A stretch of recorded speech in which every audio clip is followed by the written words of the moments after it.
दोस्तों, आज हम चमार जाति की बात करने जा रहे हैं। हम किसी भी समुदाय अथवा धर्म को किसी भी तरह की चोट नहीं पहुंचाना चाहते, क्योंकि ये हमारा उद्देश्य नहीं है। हमारा उद्देश्य है कि सिर्फ जात पात से ऊपर उठकर कुछ कहने और सुनने का। सच वो नहीं है जो आप जानते हैं, सच वो है जो आज हम आपको बताएंगे। अतीत से ही चमार जाति के साथ छुआछूत होता चला आ रहा था। कोई भी ऊंची जाति का व्यक्ति नीच जात को हाथ लगाने से कतराता था, लेकिन चमार जाति के पीछे एक बहुत ही बड़ा गौरवशाली इतिहास है जो आज हम आपको बताएंगे। दोस्तों, हिंदू धर्म की एक विडंबना रही है कि वो हमेशा ही जात पात में उलझा रहा। इसने अपनी जड़ों को समझने की कोशिश ही नहीं की। इसी बात का फायदा अंग्रेजी ताकतों ने उठाया और बरसों तक हिंदू धर्म पर गुलामी का राज रहा। इसकी मुख्य वजह थी जो भारत पर मुगल बादशाहों ने हमला किया था, तो हिंदुओं ने इसका सामना मिलजुल कर नहीं किया, बल्कि जात पात में फंसकर रह गए और स्वतंत्र से परतंत्र हो गए। मुगलों ने जब भारत पर आक्रमण किया तो हिंदुओं ने चमार जाति को युद्ध में भाग लेने से मना कर दिया, और मतलब उन्हें बैठकर मुंह ताकने के लिए बोला गया और कहा गया कि सिर्फ क्षत्रिय ही युद्ध कर सकते हैं। तुम नीचे जाति के हो, इसलिए तुम्हें अधिकार नहीं है कि तुम युद्ध में हिस्सा लो, इसलिए तुम बैठकर सिर्फ तमाशा देखो। और उन्हें नीची जाति का बोलकर उनका अपमान किया जाने लगा। बस इसी एक नादानी का तमाशा दुनिया ने देखा। दोस्तों, हम आपको बता दें कि हमारे जो पूर्वज थे चमार जाति को छूने से कतराते थे, जबकि ये चमार जो है ये क्षत्रिय, ये चवर वंश के हैं। चवर वंश का बिगड़ा हुआ रूप ही चमार है।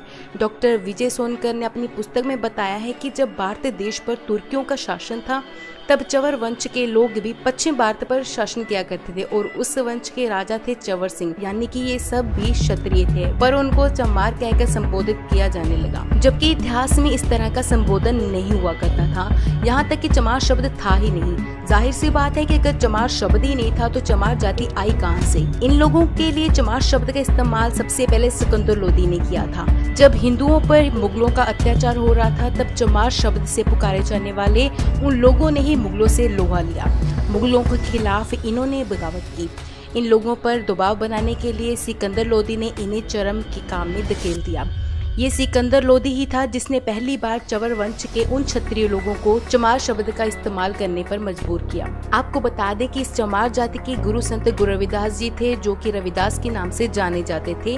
उन्होंने मुल्ला फकीर को लड़ाई में हरा दिया था और मुल्ला फकीर ने अपनी हार को न सिर्फ स्वीकारा था, बल्कि अपना धर्म परिवर्तन करके हिंदू बन गए थे। इसके बाद इस सिकंदर लोदी ने अपने क्रोध के चलते संत रविदास जी को जेल में डाल दिया। तब पूरी दिल्ली को इन्हीं चवर वंश के लोगों ने घेर लिया।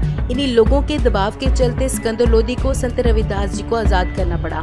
इसके अलावा भी चवर वंश के लोगों ने बहुत सारे बलिदान दिए और क्षत्रिय रूप में भी बहुत सारी मिसालें कायम की। इन्होंने हमेशा ही हिंदुओं का साथ दिया और कई तरह के अत्याचार सहने के बाद भी ये हिंदू ही रहे, जबकि इन पर मुस्लिम हो जाने का काफी दबाव भी बना रहा। हिंदुओं को चाहिए था कि वे अंग्रेजों पर विश्वास ना करके इन लोगों पर विश्वास करते, जिन्हें हमेशा ही अछूत कहकर ही पुकारते रहे। हालांकि सच्चाई कहते हैं कि हिंदू धर्म आज भी कायम है और इसमें चवर वंश का ही हाथ है। ये चवर ही है जिन्होंने नीच कहलवाना पसंद किया और दूसरों के नीचे काम करना स्वीकार किया और अपना धर्म परिवर्तन नहीं किया।